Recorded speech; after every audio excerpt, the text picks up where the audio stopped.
Well, welcome to the 700 Club, and thanks so much for joining with us. We've received an overwhelming response to the news of my father's passing yesterday morning.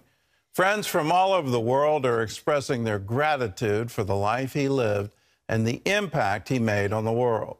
Many remember Pat as a pioneer in Christian broadcasting, a courageous culture warrior, a true champion, and most of all, a faithful servant of Jesus Christ who spread the gospel around the world.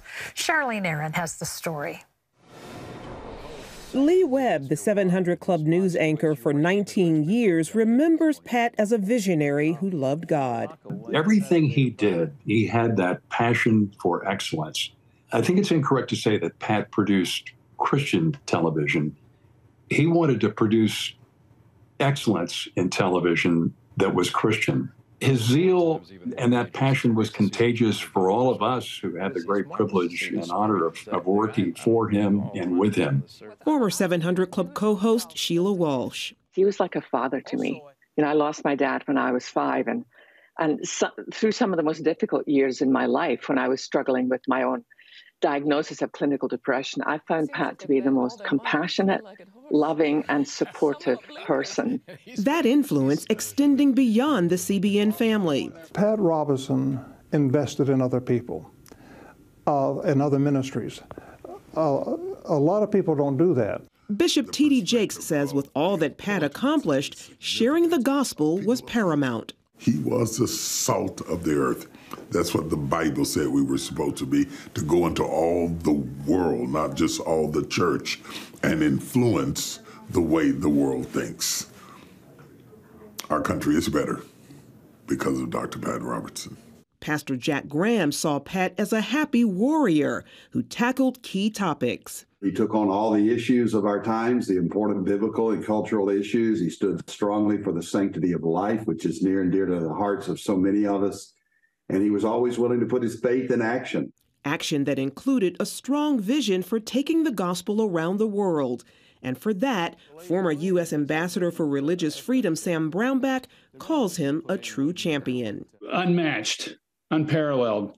He really opened up a number of places, and he was, again, a pioneer there with all of the broadcasting that he in various iterations and groups has been associated with taking the good news around the world. Good news that is sure to be remembered and rewarded. The passing of Pat Robertson sure made heaven richer, sure left earth poorer.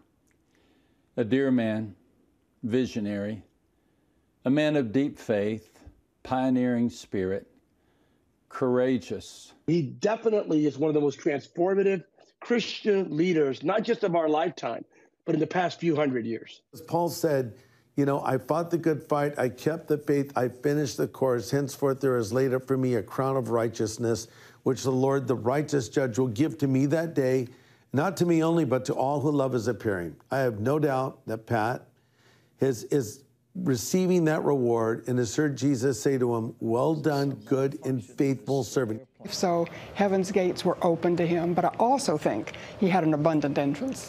And you look at the things he did and what he's left behind, and surely the angels stood up to applaud him as he walked through the gates. Charlene Aaron, CBN News. Well, from Washington, D.C. to Israel, national and world leaders are also paying tribute to my father's legacy. Ephraim Graham has those stories from the CBN newsroom. Ephraim? Gordon, lawmakers and other political leaders are praising Pat's influence on American politics and culture. CBN's Jenna Browder has their tributes. Pat Robertson's impact on politics in Washington goes back almost 50 years. In addition to interviewing presidents and running for the office, Pat encouraged people of faith to get involved and make a difference. Now our nation's top leaders are grieving his loss and celebrating his amazing legacy. Pat Robertson impacted America and our world for our values, like few other Americans ever have. From Mike Pence to Nikki Haley. The ability he had to bring people in, to remind them about the love of God, and to make them understand that there was a path for every person in their life was extraordinary. The political world is remembering Pat, many calling him a friend, and noting his mark on people and politics. Former President Trump calling him an incredible and powerful voice for faith and freedom. Florida Governor Ron DeSantis tweeting he and his wife are saddened by the loss. And on Capitol Hill, just proud to call him a friend. And the thing I admired most, he was a strong Ronald Reagan Republican conservative on national defense. And Israel had no better friend. People see him as a commentator, as a media person, as all these different things on it. But first, he was a dad and a grandfather and a husband and a pastor. And he just maintained that heart. His great love for people just came through. Pat had a strength that no matter what challenges faced America, faced the world, that he rested comfortably in the strength and love of his Savior. What an impact he had on this country, and he will be missed, but he will be remembered very fondly. All agreeing the world has lost a giant of faith and politics. We express our deepest sympathies in our prayers, but we know that America is poorer, but heaven is richer. God bless Pat Robertson. In Washington, Jenna Browder, CBN News. As you heard in that piece, one of Pat's greatest legacies was his stand with the state of Israel and the Jewish people. Israeli and Christian leaders in Jerusalem shared their gratitude for that steadfast support with CBN Middle East Bureau Chief Chris Mitchell.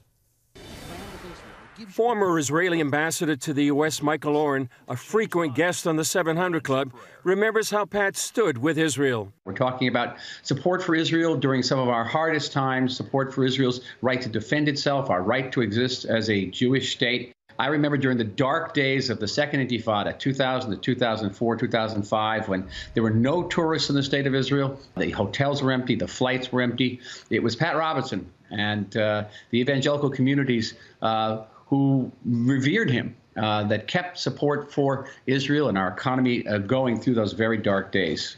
We owe him an historic debt. In 1974 in the Mount of Olives, Pat vowed to the Lord he would always stand with Israel and the Jewish people. He certainly kept his vow to the Lord, and we are the grateful recipients. Jerusalem Deputy Mayor Flor Hassan Nahum remembers Pat's friendship and love for the city of Jerusalem. We had no better friends than leaders like Pat Robertson for the city of Jerusalem, for advocating for the embassy move, for advocating for the full recognition of Jerusalem as a capital city of the state of Israel and the Jewish people. He saw us as no less than a holy proof that God exists. The plight of the Jewish people, how we got here, for him was nothing short of a miracle. In 2010, the International Christian Embassy Jerusalem presented Pat with a Lifetime Achievement Award for his unwavering support for Israel. He stood up for Israel and made that commitment to stand with this nation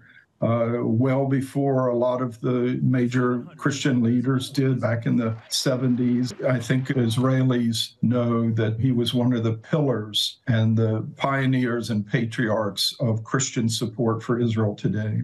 Prime Minister Benjamin Netanyahu tweeted, "He was a great friend of Israel, second to none. Over the decades, he led millions of his followers in supporting the Jewish state. I will fondly remember our many meetings together, his warmth and steadfast friendship, which stood the test of time and circumstance." There was nobody who loved Israel in the Christian world more than Pat Robertson. I don't think anyone had more influence on the Christian world. Because Pat Robertson had built CBN from scratch, that gave him a reach. It gave him an influence that was outside, I think, any other person in the pro-Israel Christian space. Chris Mitchell, CBN News, Jerusalem. An incredible life, and as I shared with my family last night, we would not be here without him. Gordon? We will stand with Israel. We will continue our support for the Jewish state. We will continue our support for the undivided capital, Jerusalem. It is the city of our God. It's Psalm 48, the mountain of his holiness. And here's the conclusion of that psalm.